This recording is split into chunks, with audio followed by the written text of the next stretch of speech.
Hello, lovely YouTube family. What's going on? Let me ask you a question. Why are you here? No, I don't mean here in the sense of watching the video. Of course, I hope that you are here to find out interesting things about our theme words. But when I say here, I mean why you think you are here in this life. What's the point? It looks like it is a difficult question, isn't it? But why is this question so difficult? We subconsciously face it when choosing our next steps. Be it private or professional, all of these decisions are about the fact that we want to give our life a certain direction. The choice of a professional degree is just one example of how we can give our life a potentially essential impulse with just one decision. And so let's take a closer look at that. Finding the meaning and purpose of one's life often appears to us humans as a difficult task, and as far as I know, we humans are also the only species on this planet that has to deal with this question. Isn't it? Everyone else lives simply and practically fulfills their purpose in life without causing a stir. The bees don't want to produce honey, and neither do they want to preserve the flora. They simply collect food without being aware of the deeper value of what they're doing. Neither would it occur to the lion to think about what it would be like to live as a deer, and vice versa. When you look at your life as a single element of the big picture, it seems to make little sense. To be born, learn to hunt or to escape, and depending on how well it works, sooner or later to die again. As a society, we have common goals, whether at the local, national, or species level. Polluting less, discovering the cure for a disease, or living longer and better can be some of these universal challenges. A purpose towards which we are directed acts as a beacon that illuminates us. It helps us to follow a path towards the place we want to reach. However, there are times in some people's lives when that light seems to go out.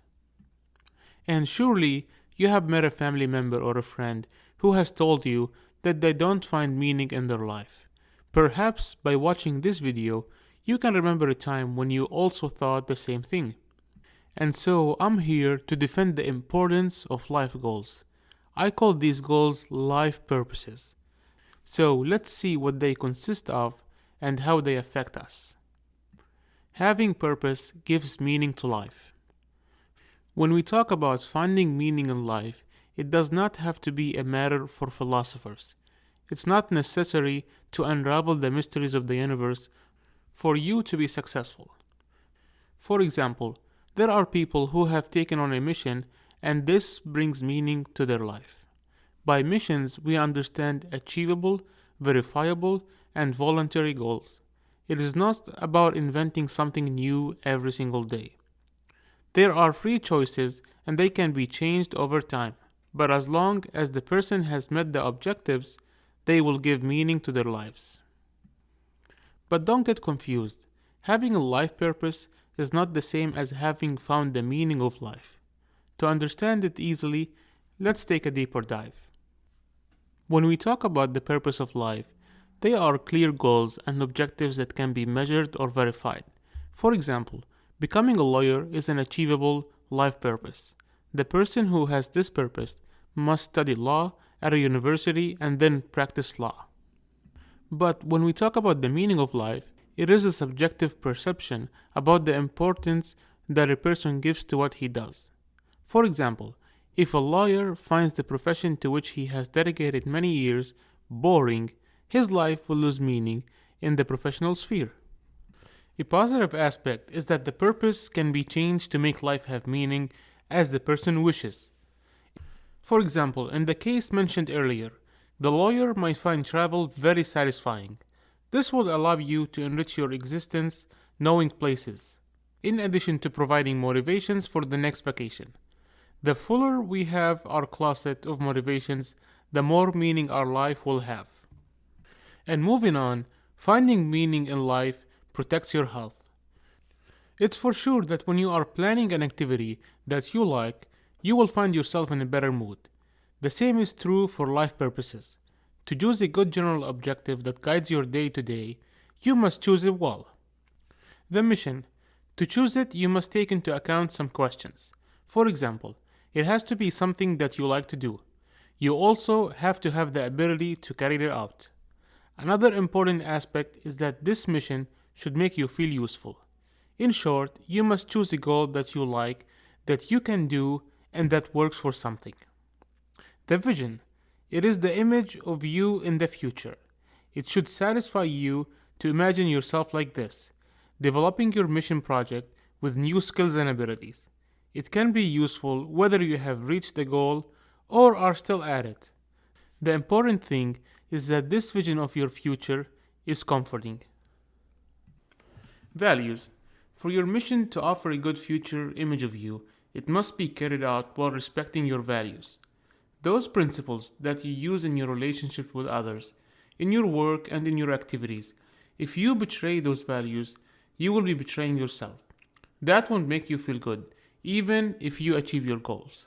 Therefore, we have a mission to carry out and we imagine ourselves developing it, satisfied with what we are achieving and achieving it by being faithful to our way to seeing life. This purpose in itself is positive because it offers us an optimistic view of the future. According to me, an optimistic attitude towards life is beneficial for mental and physical health. Optimism, but with your feet on the ground. Our optimism tells us that we are being able to adapt to the difficulties of existence. It brings us hope and is associated with moments of happiness. However, optimism must be grounded. It cannot be the result of a simple desire for things to go well. You should not fool yourself into thinking that you have to be happy at all costs and at all times. Happiness is like sadness, it's not static. You just cannot force yourself to always be happy, because that idea is a factory of frustration. That is, you should pursue happiness as if it were your life purpose. Bad times also exist. The positive is to live unpleasant situations with perspective, learning for the future. That will help you then have real happy experiences, not imagined ones. And those desired moments will be the result of having chosen your life purpose well. Hope, optimism, laughter, and good humor not only protect your health, they also serve to face adversity. Experts say that optimism is a strength that relates to the ability to find meaning in life and better mental health.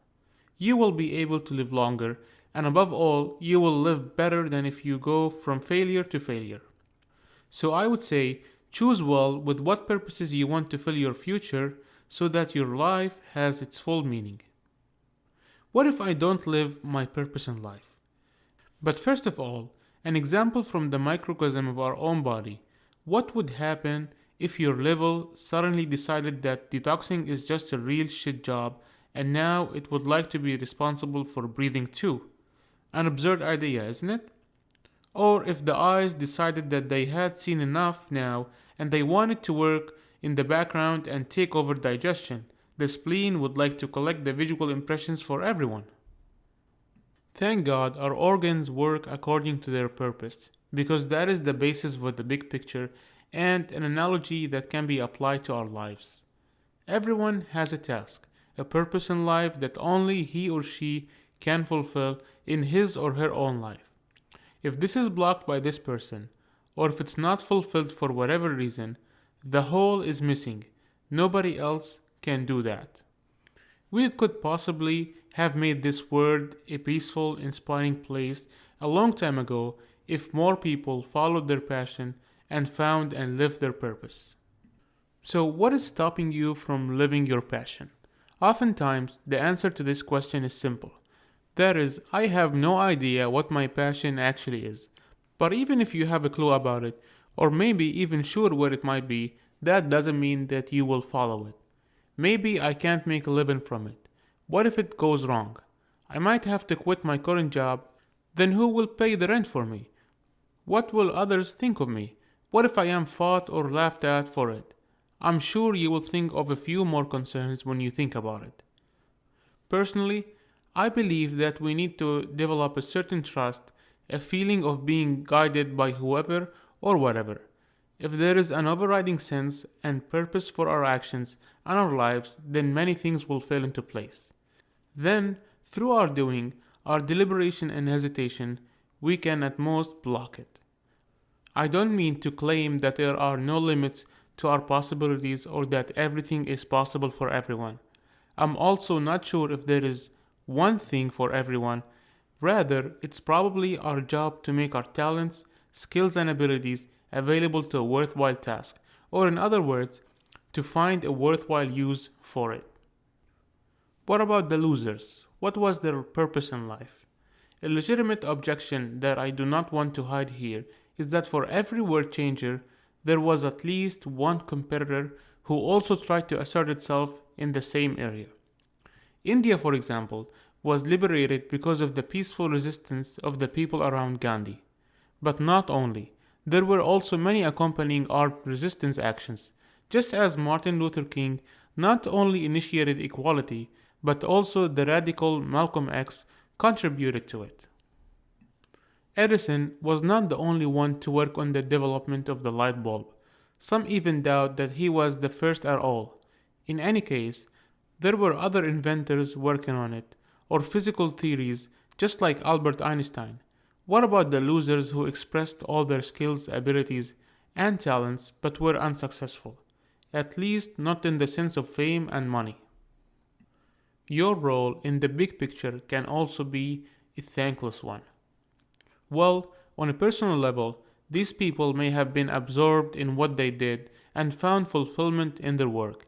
That is a lot more than many others can claim. Nevertheless, the icing on the cake is of course missing the reward and the crown on your own work. I guess we got caught up in romantic Hollywood idea of the happy ending. The few who stand out from the crowd are portrayed as a worthwhile example, and we tend to only look at the celebrity heroes at the end of the story. We generously ignore the time when these people were more of the tragic heroes of everyday life, as well as the fact that they are the head of an entire army of people who have contributed to their success. You see, for example, Elon Musk, today's CEO of Tesla, is hailed as a pioneer in the electric car space. Like hardly anyone else, he lives out his talents and abilities to get things going, to drive developments, combined with a great spirit of research, technical know-how, and business insight. An extremely interesting and by no means easy personality, but could he have achieved something with his talents and abilities on his own? No, of course not. At Tesla, as well as SpaceX and other companies, he needed many people who would bring their talents and skill to bloom, who would complement and strengthen him. This also applies to his adversaries and competitors. Without this, he would not have been forced to achieve this top performance. From the bigger picture, do you think the role of engineers, marketing staff, and competitors involved was important or unimportant?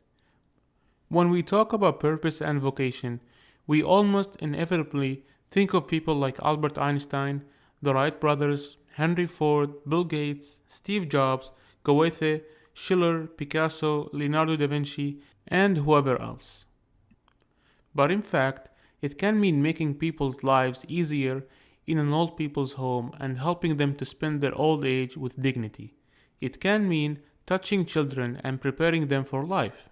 It can mean protecting, healing, inspiring, or cleansing people. Perhaps you can think of more attractive purposes in life than cleaning, but take any company building or your own house. If no one is cleaning for just 1 week, what would our world look like?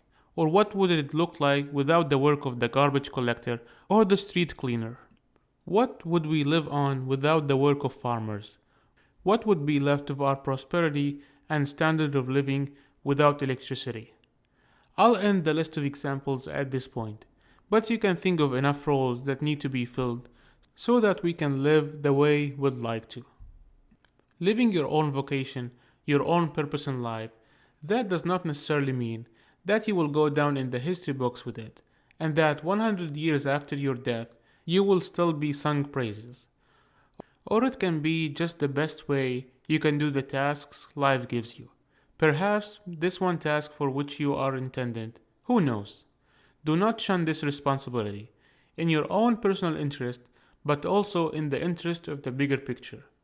I wish you all the best on your way. Do you want to put mindfulness and positivity into practice? Then do not hesitate to subscribe to my channel. Keep on watching the upcoming videos so that you can improve your well-being and ultimately be happy. Like and share this video as much as you can. I hope to see you soon in my next video. Bye bye.